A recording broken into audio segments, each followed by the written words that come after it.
passe des choses formidables au Japon, hein. J'adore le franc-parler de notre interlocuteur japonais. Alors justement, on continue avec les fameuses tables rondes dont je vous parlais tout à l'heure.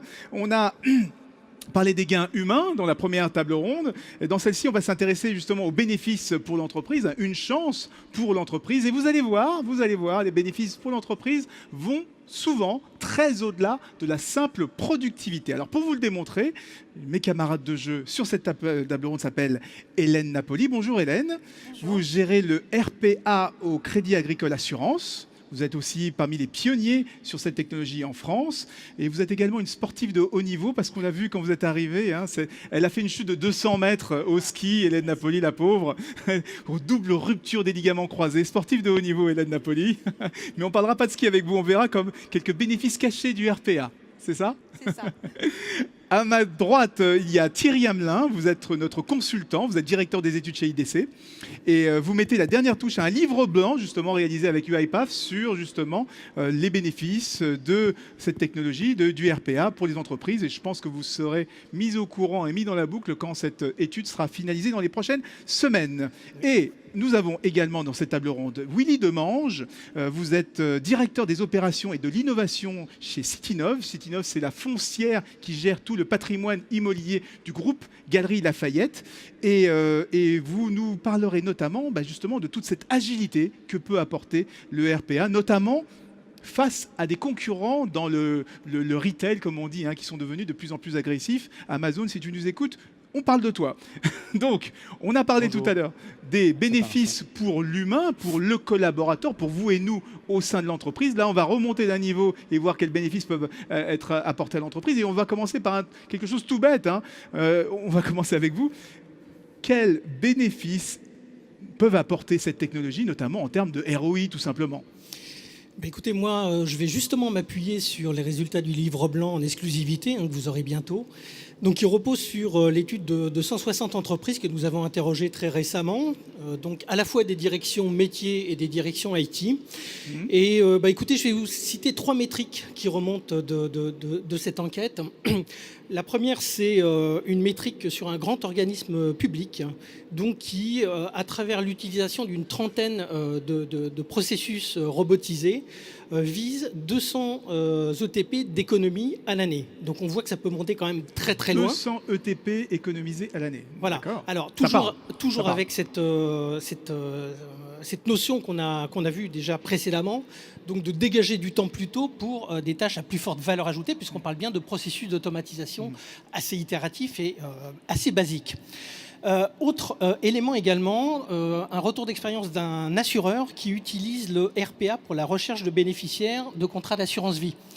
Donc aujourd'hui une obligation légale, donc à défaut d'ayants droit définis dans le contrat, nécessité de chercher les ayants droit.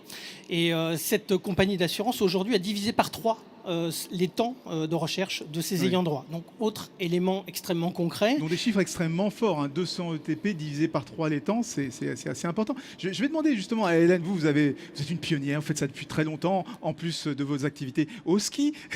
mais ce qui est intéressant, c'est que les banques et les assurances étaient parmi les pionniers, étaient les premiers. Pourquoi ? Parce qu'il y a une volumétrie colossale dans votre activité, c'est ça ? On a toujours une forte croissance, en effet, au niveau de notre activité.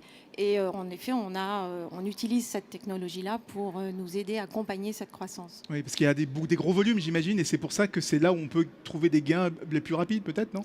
Exactement, des gains, mais pas uniquement en ETP.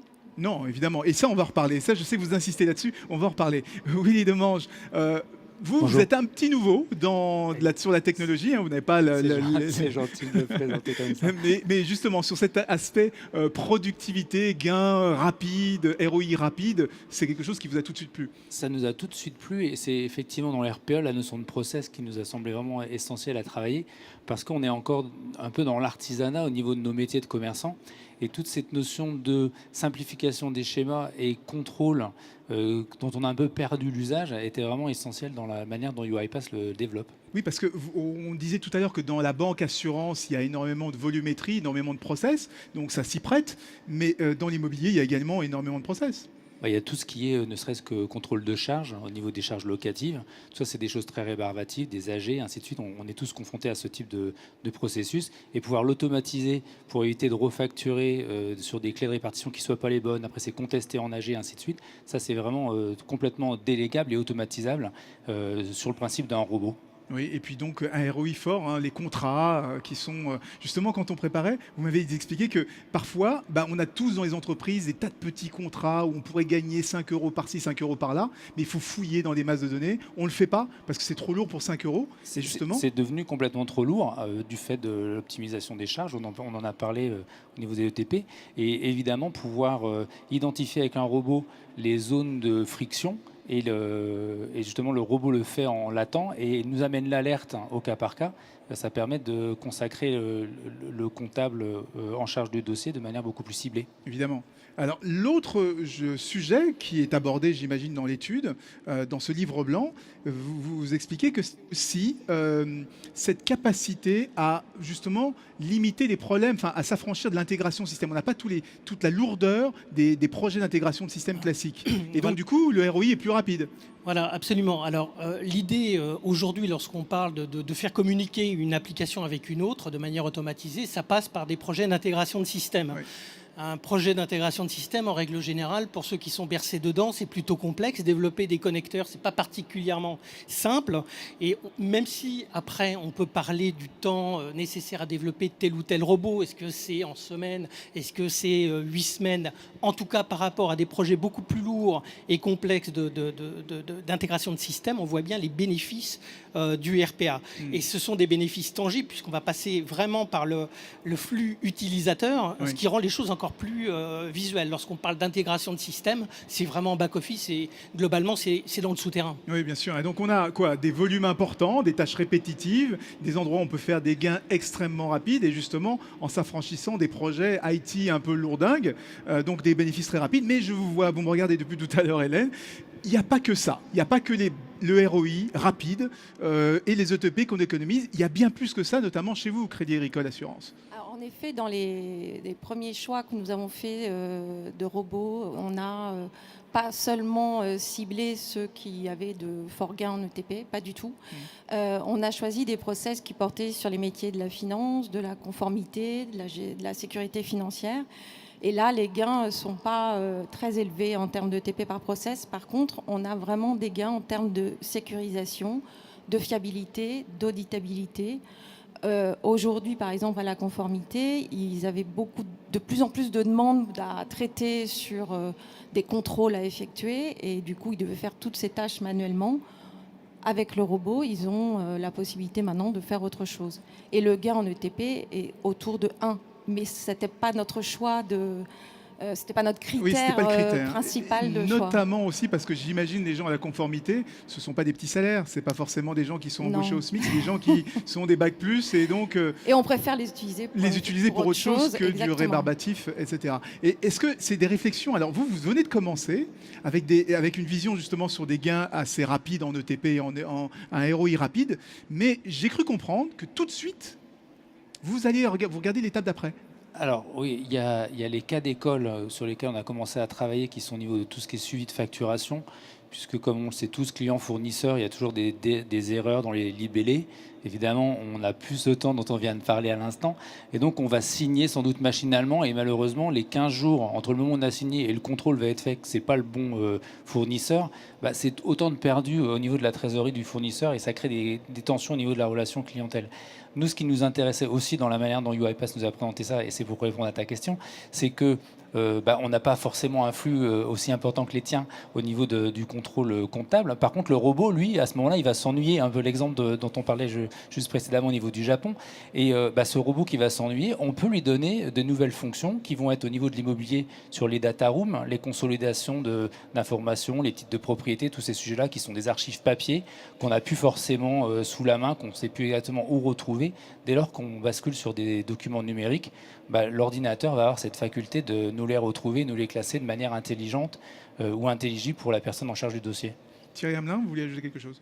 Oui, tout à fait, notamment sur cette notion d'avantage du RPA. Donc, on a vu deux notions essentielles, hein, l'ETP d'un côté et de l'autre la qualité. Effectivement, ce qui a été cité, c'est les erreurs de saisie, hein, manuelles, humaines, assez logiques qu'on va pouvoir réduire, normalement à néant. Il y a un autre élément que je voudrais préciser qui change un petit peu le périmètre justement de l'automatisation des processus, c'est de pouvoir utiliser des solutions de RPA à l'extérieur de l'entreprise. Par exemple, pour aller collecter de l'information sur un certain nombre de sites web. Et ça, c'est clairement quelque chose d'assez novateur. Parce que lorsqu'on parle aujourd'hui automatisation des processus, on parle plutôt en interne. Et c'est vrai que ça, c'est une dimension qui est, me semble-t-il, assez importante. Alors justement, Hélène, vous insistez beaucoup sur cette notion de qualité. Hein, donc on l'a vu, hein, vous avez parlé de sécurité, vous avez parlé de conformité, vous avez parlé d'auditabilité. Alors l'auditabilité, c'est quelque chose de très important.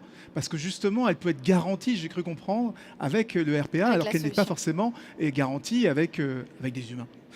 Avec uniquement des humains. Exactement. Et j'ajouterais même quelque chose, ça nous permet aussi de gagner du temps dans nos plannings. On a gagné parfois une journée sur des plannings de clôture. Alors évidemment, c'est pas grand-chose, mais quand même.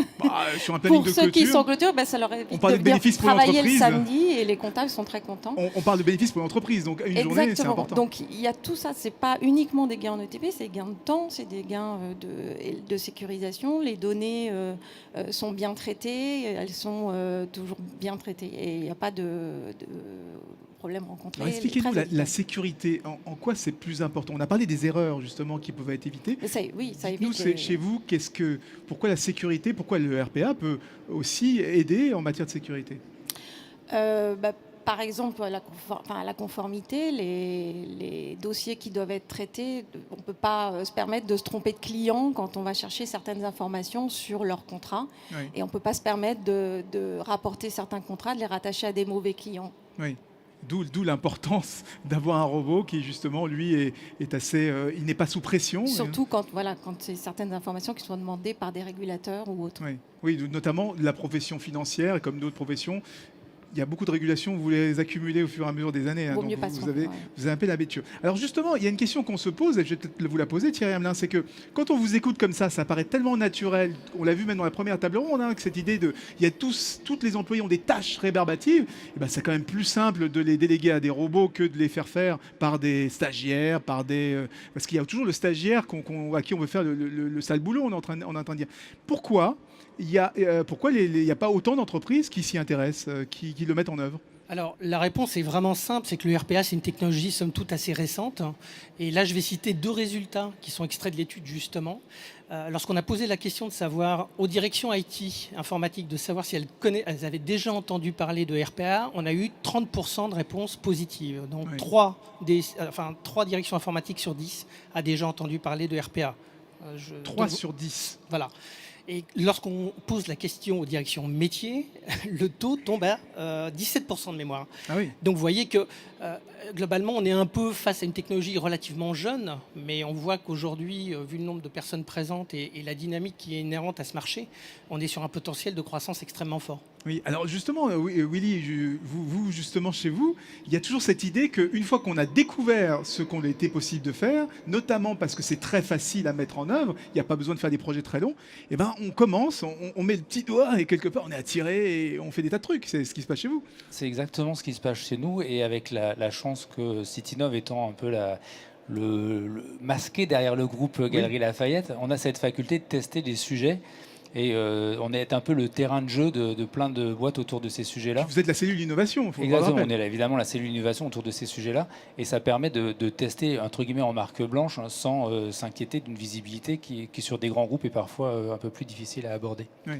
C'est un peu ce que montrait Gilles Babinet sur son schéma tout à l'heure. Plutôt que de faire le Big Bang, on commence sur du quick win, comme il l'appelait. On fait travailler et après, on pollinise le reste de l'entreprise. Exactement. Et le schéma de Gilles sur le mode agile est hyper intéressant, puisque ça permet, en testant sur des petites zones et en convainquant, de basculer plus facilement là-dessus. Et il y a une notion très simple qu'on essaie de mettre en œuvre également, qui est liée à l'organisation sur les modes projet. On a tous notre manière de fonctionner. Il y a ceux qui fonctionnent par année, il y a ceux qui fonctionnent je sais pas, par zone géographique.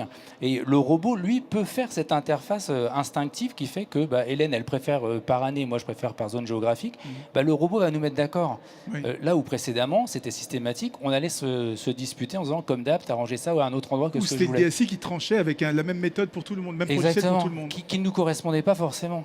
Et la robotisation permet ce type de choses intuitives. Oui, c'est l'outil qui s'adapte à l'organisation plutôt que l'organisation qui est obligée de s'adapter à l'outil. Hélène, justement, sur cette question, il y a besoin de gouvernance, il y a besoin de remonter et de faire travailler ça éventuellement avec les RH. C'est ce que vous faites chez vous. Alors nous, on a même commencé par ça en fait. On a fait un premier POC sur un back-office et tout de suite après, avant de se lancer sur les premiers pilotes et les autres robots, on a commencé par mettre en place une gouvernance en incluant les RH, qui me semblait primordial, Oui. pour justement être attentif aux ressources qui pourraient être impactées, aux ETP impactés, pour mesurer les impacts en termes de conduite du changement, qui sont très importants dans ces projets. D'accord. Et donc c'est finalement quelque chose qui remonte très très haut dans l'entreprise au départ. Oui. On commence de façon très tactique Oui. et ça remonte très vite, quoi. Exactement, et ça nous permet quand même de bien mesurer ces sujets-là et de bien les entourer. Très Thierry important. Hermelin, c'est quelque chose que vous voyez en Europe, ce mode ce processus, on commence sur des tout petits projets tactiques avant de remonter sur des choses un peu plus globales. Alors, on le voit même en France, donc c'est encore Ouais. mieux. Effectivement, enfin, là on vient de parler de gouvernance des projets. Sur les retours d'expérience nous qu'on a eu sur le RPA, c'est que les premiers projets ont plutôt tendance à jouer un effet vitrine. Oui. Et on a parlé tout à l'heure d'ambassadeurs dans l'entreprise. Naturellement, la technologie embarque ce côté ambassadeur et la gouvernance des projets, elle se fait aussi côté IT pour pouvoir réguler la pression existante des métiers, pour pouvoir aussi bénéficier de leur propre robot. Donc l'idée, c'est d'avoir une croissance raisonnée pour ne pas démériter en fait. Oui, donc on a d'un côté une petite, bon, on dit cellule d'innovation, mais c'est un peu les mêmes idées, hein. On commence sur des petits projets rapides qui servent de vitrine et qui après cross-pollinisent le reste de l'entreprise. Vous avez commencé par là, parce que, bon, évidemment, vous avez un peu plus d'expérience, vous avez plus de volume, vous êtes plus grand, mais la gouvernance, c'était quelque chose d'extrêmement important, parce que ça impacte les RH, ça impacte les ETP, ça remonte tout de suite à la stratégie d'entreprise. Et on l'a dit, c'est vrai qu'au départ, on a une vision très tactique du RPA, c'est-à-dire on se dit, voilà, on va économiser un énorme projet d'intégration IT, on va être très tactique, on va avoir un quick win, un ROI très rapide ici, et on se rend compte qu'on peut aller beaucoup plus loin et beaucoup plus vite. On vous remercie énormément Merci à vous. pour vos réponses, les uns et les autres.